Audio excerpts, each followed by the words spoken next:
Thank you very much. How's everyone doing? I think everyone's leaving us to go to get some lunch, but that's quite all right. Sure. You guys, those of you who are here, it's a pleasure to be before you all. We've got a fantastic panel of very brilliant, very smart marketers, publishers, analysts. And the topic today is premium content in a mobile world. And just to kind of set the tone for today's discussion is that we see as consumers increasingly spend more time consuming content on mobile devices, there really has been a shift in the marketplace about the definition or the notion of premium. And I think these four panelists up here are very well qualified to articulate and speak to, what have they been facing respectively in their businesses with regarding to premium content in mobile. So before we begin, I'd just love to go down the row and have each one of you guys introduce yourselves. Hi everyone, I'm Vincent Létang. I'm with Magna Global. I'm head of research and forecasting. Great, I'm Bill Pence, COO and CTO for WebMD Health Corporation.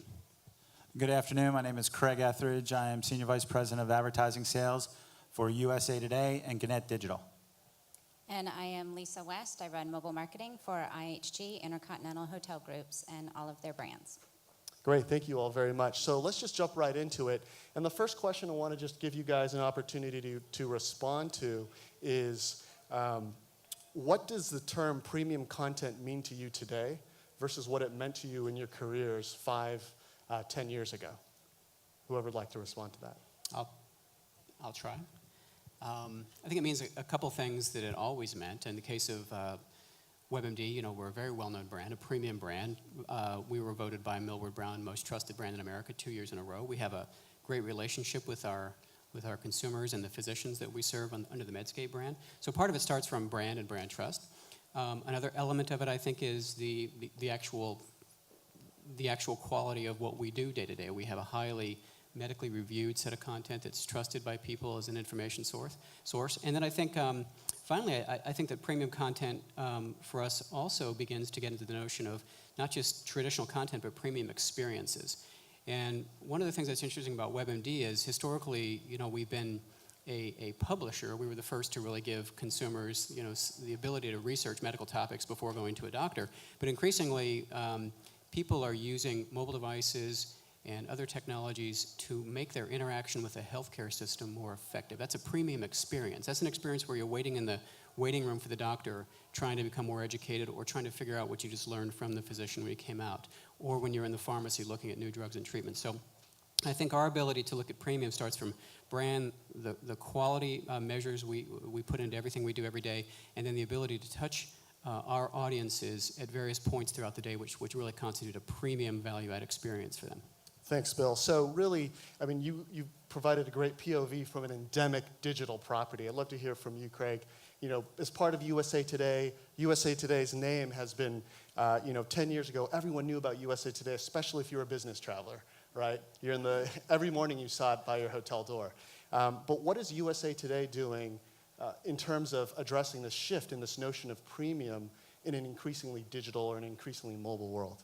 Well, it's very interesting because when people do think of the USA Today brand, they think business travel. And I would tell you that that's really changed how we focus on our products. It's really about reaching consumers everywhere they want to be. So when we started the mobile opportunities in our digital and our tablet, we said, how do we reach different demographics? Because what we realized with our brand is there was always this focus on the educated premier traveler, and we said, how do we get younger groups? How do we get the millennials? How do we get Generation X? And really the focus shifted to say, how do we deliver news to them?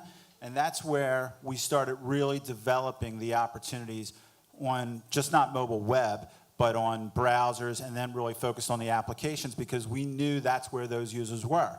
So we could still reach that business audience that you talk of through desktop. But then we said, okay, let's reach them during the weekends. Let's reach them at night. And what we found is our tablet traffic is highest 7 a.m. to 12 p.m. on a Saturday. It's a different audience set that we see during a Monday work week.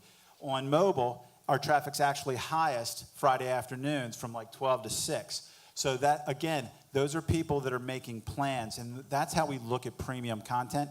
how can USA Today deliver information for our local communities and make it relevant, because they have to recall that information. And they use that to help them throughout their day and throughout their week. That's fantastic. And so Lisa on the panel here is representative of the advertiser side, and Vincent, we also want to hear from you, Vincent, who's coming in from the market research agency side of things. So Lisa, how are you facing this shifting notion of premium? Just to give the folks here represent a little bit of background about Lisa. Lisa works for the Intercontinental Hotel Group. And for those of you who stayed in San Francisco, I love the hotel in San Francisco. But tell us a little bit about what you guys are doing to target the different types of consumer segments that Craig has just mentioned about, that USA Today, even as an example, is diversifying towards. So what are you guys doing with this shifting notion of premium? So, yeah, it's kind of a very loaded question that I could go several different ways, so I'll try and focus my answer. Intercontinental Hotel Groups has several different brands, from our Holiday Inn brand family to Crowne Plaza, Hotel Indigo, a lot of different brands, and some new brands too. But they all have different audiences, and they all have different travel patterns. And for IHG Mobile, I think really we have pioneered sort of the mobile experience for travelers, and we were sort of the first to market. So 3 years ago, to put it in perspective, we did about $2.5 million in mobile revenue. This last year, we did $331 million. So, growing sector, right? And for mobile, it's all about catching our travelers in the moment. Mobile, they're going to book last minute, typically. You're not going to book a, trip to Tahiti at some resort on your mobile device. You might on your tablet, which is a whole nother experience. So capturing them in the moment. And for me, that means, in terms of premium content, location, as you were saying earlier, trusted sources. We work a lot with USA Today and several of their partners, and capturing those types of people in the moment of when they need a hotel room. So it can mean several different things. Right. Right. And even with partners that we work with, like a Visa or a MasterCard, and being able to identify they've booked a flight. I know they booked a flight using their Visa or MasterCard. Now how do I reach those people when they're traveling? And so for certain partners that you're working with, it's more of a performance. You're looking to drive a conversion or user acquisition, if you will. And with others, you're driving more of a branding, raising awareness, being entered into the mindset if they want to make a purchase for a future hotel stay. Yes. Vincent, you've heard from the publishers, you heard from an advertiser. From a market research standpoint, how's the notion of premium shifted in your business? I think they summarize the different aspects you can look at what premium means or should mean. 10 years ago, in a pre-digital environment, everybody would have agreed what a premium media property was, right, on TV, on radio, on any media category you'd want to pick. Today, in the digital and even more in the mobile environment, it's a little more blurry, right? So one way of defining it would be whatever property or media brand has a legacy, perhaps an offline legacy, is a trusted, well-known brand, major consumer brands want to be associated with. So in a full-service agency like us, we have a lot of those clients, and surely they like to go along with media brands that have a history, that are very well known, that have positive associations with, especially for branding campaigns, obviously. Plus, those media companies have still retain the leverage of bundling, digital inventory with their traditional inventory, so that helps too. Okay, but another way of defining premium is obviously efficiency, return on investment.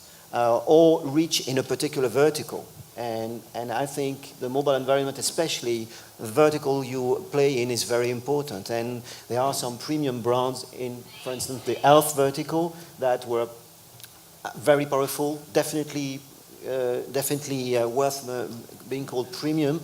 But that's very specific to, I would say, the digital environment. So, just So we can better understand kind of your perspective in a little bit more detail. Vincent mentioned earlier that premium 5-10 years ago could be defined as a major media property that was once on television, but premium today might not be that particular television property in mobile. It might be, could it be actually, and I want to present this question to the panel, could it be, do you guys consider the next hot gaming property, for instance, on iOS coming out of Finland? Would that new gaming property be considered premium according to your paradigms?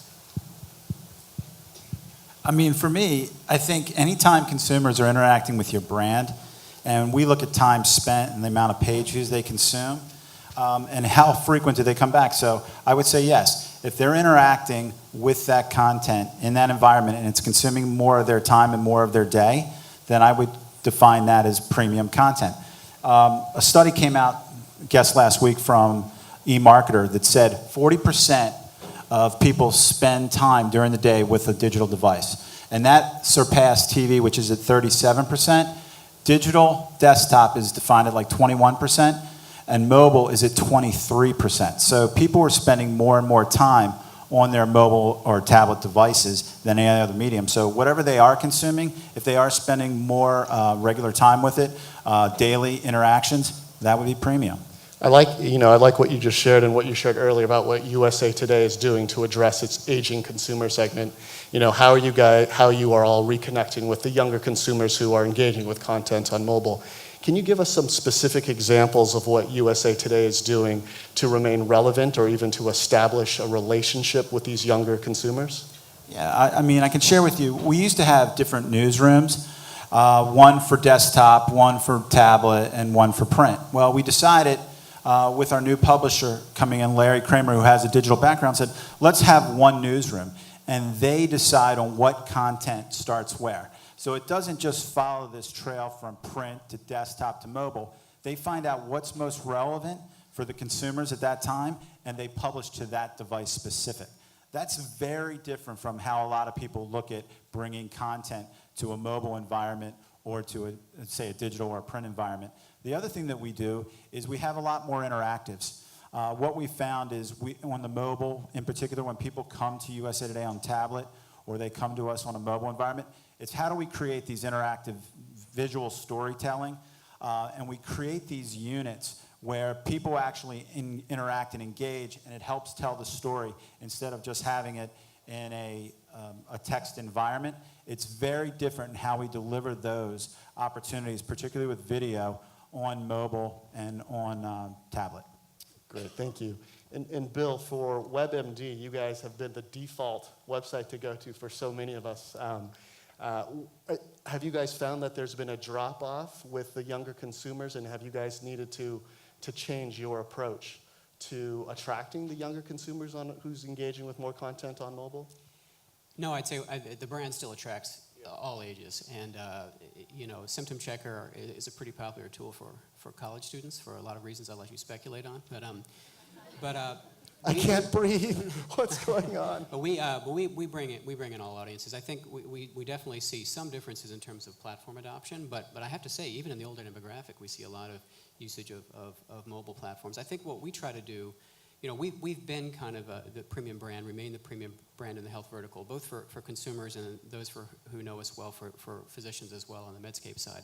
So what we've done is really tried to take a focus, going back now 5, 6, 7 years, this sort of a multi-screen personalized approach. We're really not here just to deliver a piece of content and be done. We're really to try to touch that consumer wherever they need assistance with their personal health and wellness needs. So to the extent that we can get to know something about them if they register for our tools, we've gradually moved ourselves from sort of straight article content into tools. Vaccine tools for your kids and track your family, weight management tools, ability to save medications so that they're at your fingertip when you're in the pharmacy, things of that nature, which really go beyond just pure content and get into more of an interactive experience with the consumer.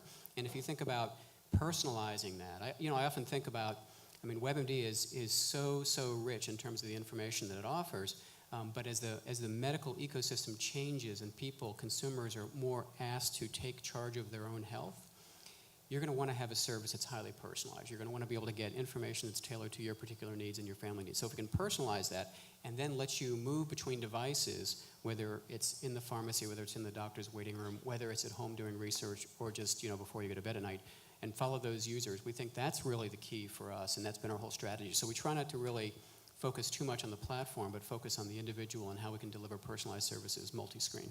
Great. So Vincent, we've heard from the publishers what they're doing to uniquely position themselves for the younger, more targeted mobile consumer.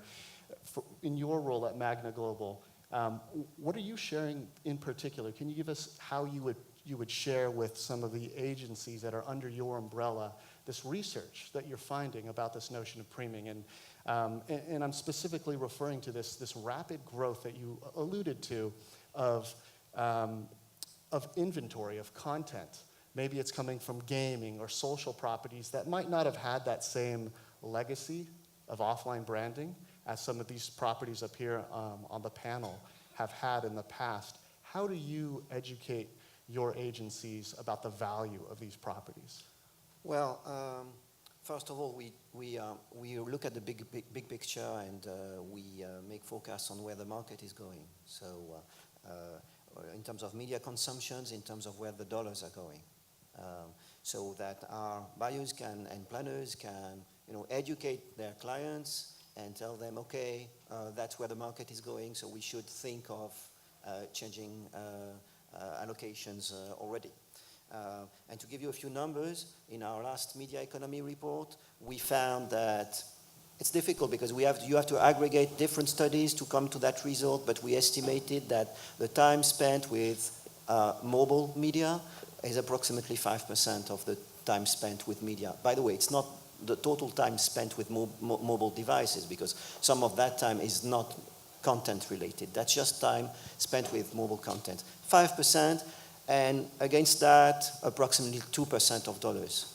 So it has to shift. We're not saying that it will catch up with the proportion of time spent. I think actually we don't think it will, but there's a lot of catching to be had. Okay, great. Thank you for sharing that.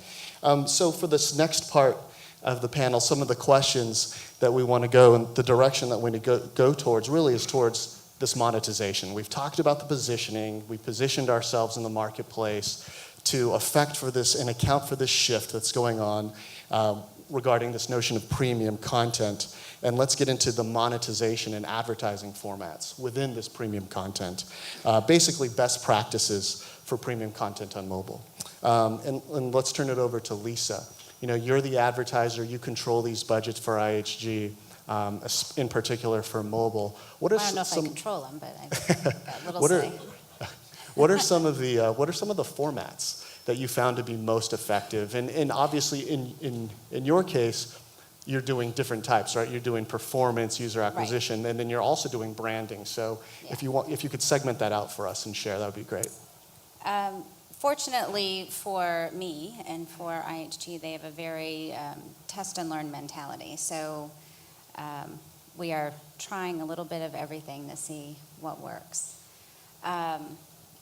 We've done a little bit of video, and it seems to do well, but I think that we need to look at better cross-channel attribution to really decide if that is as powerful as we think it could be. When you say it did well, what were some of the metrics that you looked at? In terms of like impressions and things like that. Was it effective? I don't know. So I'm looking forward to Nielsen tapping into that a little bit more, as well as other research providers. But social has been a very, very good tool for us on the brand awareness side. I think because we're able to really utilize first-party and third-party data behind it. So, the actual implementation or format isn't as important as the result. Right. And we've tested everything from static to interactive to what I want to get to, but it's convincing all of the brand teams back at headquarters what I want to get to is some of those experiences like Coke's Chalk Chalk, or some of those more interactive experiences with video. And we haven't tested that yet, but I do think that there is definitely validity in that and seeing where that goes. Great. So there's a real big opportunity, still somewhat untested, with regarding to video and the interactivity and the rich experience that it can deliver to a potential consumer. Yeah, absolutely. And let's just move on to you, Craig. So what are you guys using from the monetization standpoint? So when we work with our partners and our marketers and our agencies, we really try to deliver the experience not just based on CTR or click rate. And what I mean by that is we create experiences within the space itself. So what we try to do is we utilize the full capacity of the tablet. We do a lot of transitional ads, we do a lot of rich interactive ads, and then on mobile we try to use the full screen as well. So on mobile browsers, we'll use a 300 by 250, and we can run that across all different desktop, digital, mobile. And then we also use the higher definition, so we use like a 416 by 320. When you create those experiences and you have it outside of just a typical banner, what we see is the interaction rates tend to go up and even multiply in terms of, are people looking at a social aspect of part of the banner? Or are they looking at the video? What are the view-through rates? And they're actually engaging with the brand to see what you can do. I mean, with all the rich media providers that are out there on mobile and tablet now, and working with Point Roll, who is a Gannett-owned company, I will say, is you can get these other experiences and have true metrics to see how long they spent with your brand at a particular time. And when you can say you've spent anywhere between 15 to 30 seconds with a brand on a day-to-day basis, that's pretty strong. Because you think about it, you get 5,000 plus messages every day. How do you cut through that clutter? And we look at the engagement metrics on the actual physical ads. Are you guys using third-party companies like a Nielsen that Lisa alluded to kind of track the effectiveness of advertiser campaigns across your inventory? Yeah, we work with Nielsen. We work with we do other types of research for like Dynamic Logic, or we work with Insight Express. But then there's another company that we can actually capture the metrics, a company called Moat. And so we use that to see how people are engaging with the banners on a digital front, what's the industry average, and then how do they engage or interact with us on our banners and our rich media creative. Great. And Bill, how about you? Same question. Well, I would say we're maybe a little bit different in that for the past several years, we've been supported by both advertising and sponsorship. So we've been doing a lot of what I think you would call native advertising today. We've had branded content, sponsored content, funded editorial, a number of destinations within the WebMD experience, which are really immersive and different than straight banners. So we're about half and half. And as we moved into mobile in the last few years, we've really taken that to heart. And most of our mobile apps now have, they have traditional IAB banners as well, but we have basically native advertising built in. So our flagship app, which is about 19, 20 million downloads, has a flavor of that. But if you move into what we call our audience apps, which are apps targeted at, say, moms with newborns or mothers going through pregnancy, we have two on the condition side, one for allergy sufferers and one for chronic pain sufferers. Those ads and those exposures and units are baked directly into carousel navigation. They're directly integrated into content carousels, et cetera. And of course, with these apps, with specialized audiences like that, you get huge, huge engagement. And so I think we found that to be a very successful technique within mobile, and we're trying to do some of the same things in mobile web. It's a little bit different.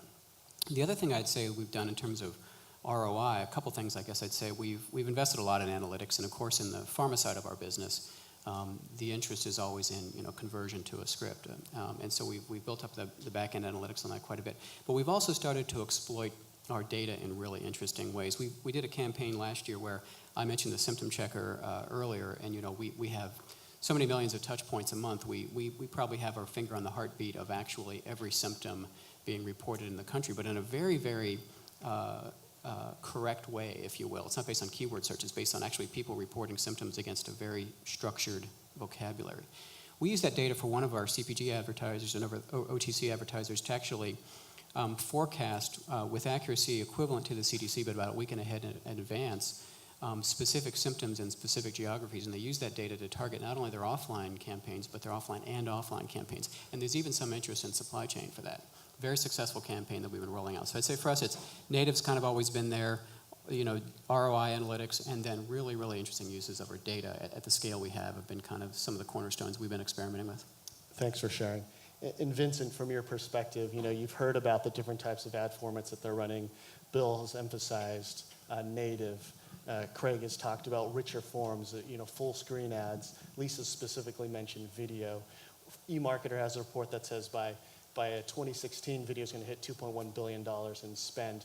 Where do you see this shift going in terms of richer forms of ad formats? Yeah, by the way, compared to that forecast, we have our own forecast, which is a little bit lower, but about 1.2 billion, but that would be still 20% of all mobile display advertising by 2016. So the share of video within mobile in terms of dollars is definitely increasing. By the way, since your question was about what formats are working, what formats are driving monetization, I think one should clearly separate tablets from smartphones here. And when it comes, and really I see tablets as becoming the default platform for the web as a whole, but smartphone is and will remain different, and actually might diverge increasingly from the rest. And when it comes to smartphones, obviously the screen is smaller, it's more often used on the go, so video works well actually, because it's matching the snacking and time killing and on-the-go characteristics of smartphone usage. Also, one thing about video that is interesting is in the mobile environment or digital video as a whole, it's good to test new campaigns and get interesting metrics before launching larger scale video campaigns on YouTube or even on TV. And I mean, we are increasingly using a mobile video as a test market.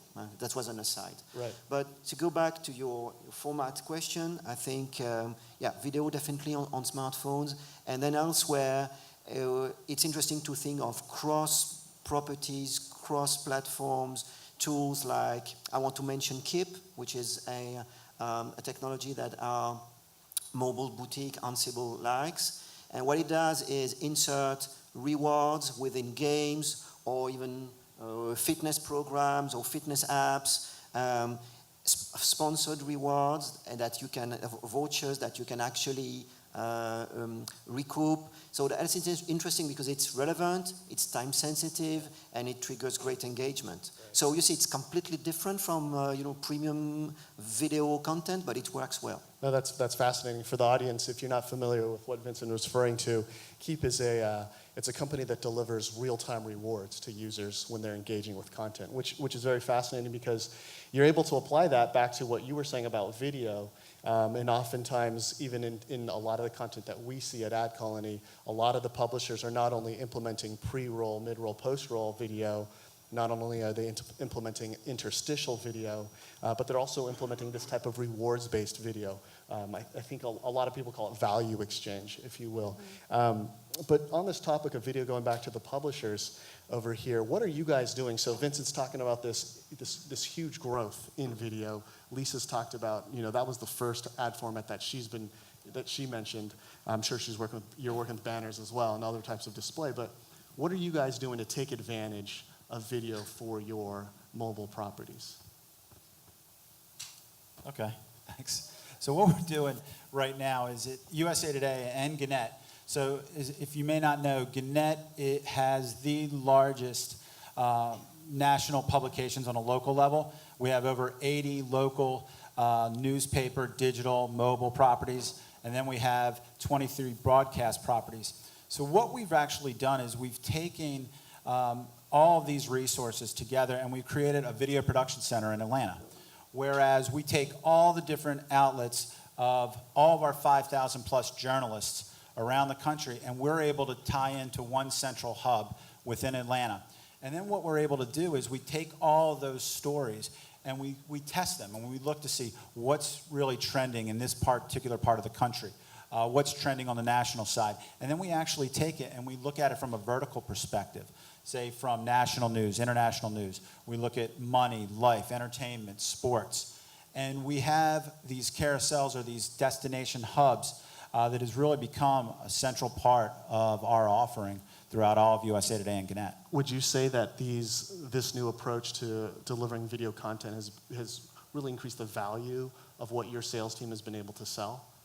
It has. I mean, people don't see us just being a video player or a Right. video hub. Right. But what it has done is it's really grown our audience for those people that are consuming us on mobile. You say you wanted to reach a different audience or a different demographic for the millennials. Well, that's what we see is they're consuming a lot of video on our mobile devices, particularly on tablet.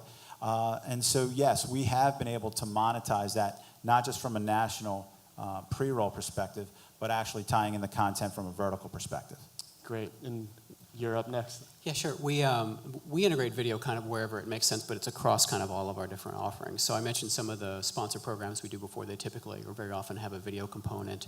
On the Medscape side, which is a little bit more of a specialized vertical, we do a tremendous amount of conference coverage for physicians, and then we do what we call KOL series, key opinion leaders, highly technical, quick talking head, delivered in pretty high volume out to those specialists where they want to keep up on their field. And that's been very effective. And we're thinking about kind of repurposing or taking that idea into consumers where we certainly do a lot of lifestyle pieces that are high production, but we think a lot of times consumers want to hear from an expert in video form as an alternative to just reading an article. And it doesn't have to be highly produced. It's just someone who's an authority in their field saying, let me tell you the latest on what just came out of the FDA or came out of the CDC. And so that's a very effective and pretty cost-effective way of bringing video in. But we already layer it and stripe it across everything we do. We're just kind of experimenting with different formats that work for people. Great. Well, we've got about 5 minutes left, and before we open it up for Q&A, I just wanted to kind of let you guys speak to the audience with what you guys see in the future regarding premium content, this notion of this shifting paradigm that we have, and video as it relates to your specific businesses. We'll just go down the row. Go ahead, Vincent. I'm not sure it's about premium, but it's, we brainstorm at Magna with our partners, the IPG Media Lab and Ansible, on what the cool next things are coming in the mobile ecosystem more generally. And two things who got the most votes, that would be predictive push alerts and personal coaching. I'm referring to things like Google Now. And it's brand new, really. It's because the web environment is mostly pull, and this is push, and this is becoming increasingly relevant with the power of predicting what you will need and when, and pushing it to you. The second thing is that I'm not sure it will how it's gonna be monetized, but it's the shift towards a visual web and also visual messaging, which is developing quickly in Asia, and we see it's coming to Europe and the US, and it's becoming big with newer generations. So it's a challenge to monetization. Messaging as in social messaging? Yes. Okay, interesting. Well, let's jump to Lisa, because we haven't heard from you in a while. Your vision for 2014. I definitely agree with your statements, Vincent, especially as it relates to Google Now being more of a push than pull. Things like that I think are interesting are things like Flipbook and that aspect of content, and where does that fit in, and how do we feed into that relevance, that personalization. Social, obviously, I'll mention again. I don't know. I wish I had that crystal ball. But yeah, no, that's very helpful. I mean, it's interesting, Vincent. You're talking about something that basically Vincent's talking about turning. And I'm paraphrasing you, but it's almost as if Vincent, with your research that your team's doing, you're looking into the future and you're saying, look, this notion of premium that we've had before, where it was the offline TV media property, we need to really revisit that and reconsider that. From an advertising standpoint. Lisa, you're an advertiser. You're doing the same thing. You're exploring different ways to reach your audience based on KPIs that you need to hit. You're looking at richer forms of advertising, including video, ways to reach different types of consumers through social. And then for you guys, on the publisher side, would love to hear from you. Where do you guys see 2014 and beyond going for your particular business? Well, we may have a little bit of a slightly different view, given we're very verticalized. But there's a lot of talk about semantic web. It's a little bit far out there. But I think fundamentally, when it comes to health information for consumers, their needs are often very highly specialized. I mean, someone can read a Diabetes 101 article anywhere. If you really want to get actionable information for yourself or your family, you need better navigational tools, and you need to be able to find the information that's relevant to you. So I think that's going to be important for us. And the other thing that we're kind of looking at is, and I mentioned it earlier, but healthcare is moving very rapidly in this country, and people are going to be more and more called upon to manage their own health. And we think our mission really is to help consumers navigate their own healthcare. And historically, And that delivers a premium value. that to delivers the a premium consumer. value. And so, we just launched a major center on the site for the Healthcare Reform Act a month or so ago. And it has a comprehensive set of tools that aren't just the generic information you find, but in your state, which exchanges will be opening, what is your best option based on your income, your pre-existing conditions, very specific. So that's great value for the consumer. It helps in this mission that I mentioned. It also helps us to understand that consumer at a very deep level. And, health on the condition side can be episodic. So when you have that user coming and engaging, you want to try to build up a longitudinal view of the user, both on the screen they came to, but then across screens. But now with more health being placed back onto the consumer, that typically or historically episodic engagement we think will change. We think people will have to be more proactive about the out-of-pocket costs, about the wellness, not just the, what I do when I think I'm sick, but how do I keep from getting sick? And it's going to change the whole equation with respect to how consumers interact with the healthcare system today as well. So we're thinking about a lot of that, those developments and how technology will inform that. And just, gentlemen and ladies and gentlemen, before we finish off, because we actually just ran out of time, I was going to give you moderator of the day until you said 5 minutes, and then you just kept going. Oh. So no questions. But I want to give you a chance to give final statements, and then we're going to head over to track A, where there's one last presentation before lunch. So please, just one closing statements. Closing statement from, fantastic. Well, I just wanted to, let me give it to you, Craig. Why don't you bring it home for us? I think when you look at digital advertising and mobile in particular, think about how you surround the customer throughout the day, because it's very different from the way that they're consuming the material or their editorial at work versus what they're doing on the weekend or versus what they're doing at night. And what we've found is the most successful marketers with us have found that way to surround them and to reach them on all the platforms at different times, at different touch points on different material. Yeah, Great. absolutely. I agree. We call that connecting the guest journey. So I absolutely agree. So on that note, let's connect everybody to track A and go check out the last presentation. Thank you, panel. Give them a round of applause for sharing their thoughts. Great job.